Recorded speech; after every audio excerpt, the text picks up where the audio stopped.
I have good news today. Some of you who have watched my podcast may remember Saba PourSaeedi. Saba was one of the guests on the show who lost his job at the Hightown Housing Association because they found that he was a member of the Reform Party. Well, last week, amendments against employment-based discrimination based on political affiliations and opinions was discussed at the House of Lords.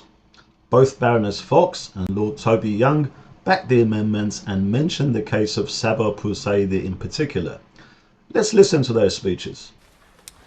These amendments would protect job applicants and employees from being discriminated against by employers for their political opinions or affiliations, provided those opinions aren't unworthy of respect in a democratic society, incompatible with the fundamental rights of others, and aren't connected to a party or group or organisation which is prescribed for the purposes of the Terrorism Act 2000. In the Telegraph on Monday, a government spokesperson said these amendments aren't necessary because, quote, any employee dismissed because of their political opinions can already bring a claim of unfair dismissal at any point, unquote. Well, they could, but whether they're successful or not depends on whether their political beliefs satisfy the Granger test, a reference to a case in which an employee sued his employer, Granger plc, for discriminating against him because he believed in man-made climate change.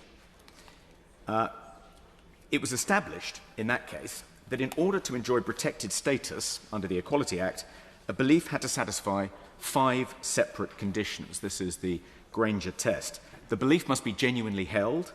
It must be a belief and not an opinion or viewpoint based on the present state of information available. Remember that one because I'm going to come back to it. It must be a belief as to a weighty and substantial aspect of human life and behaviour. It must attain a certain level of cogency, seriousness, cohesion and importance.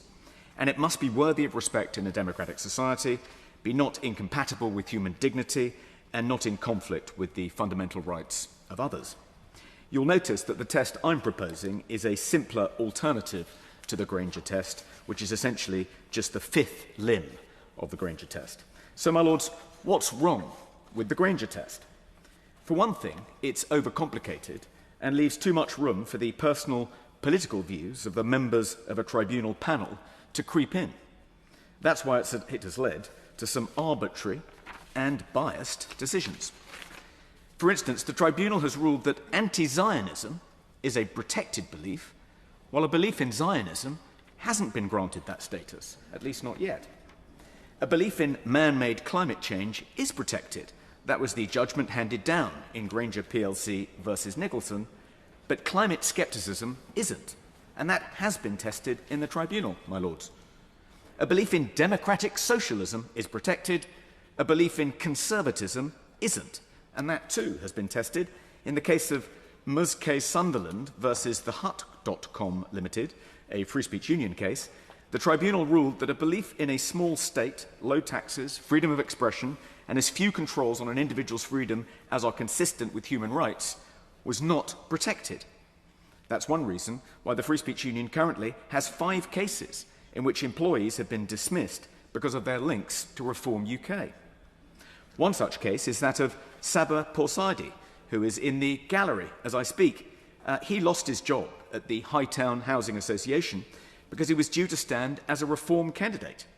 He was told that Reform's policies on immigration, net zero and housing were, quote, in direct conflict, unquote, with the values of the Hightown Housing Association, as clear a case of discrimination, my lords, against someone for their political views as you could hope for.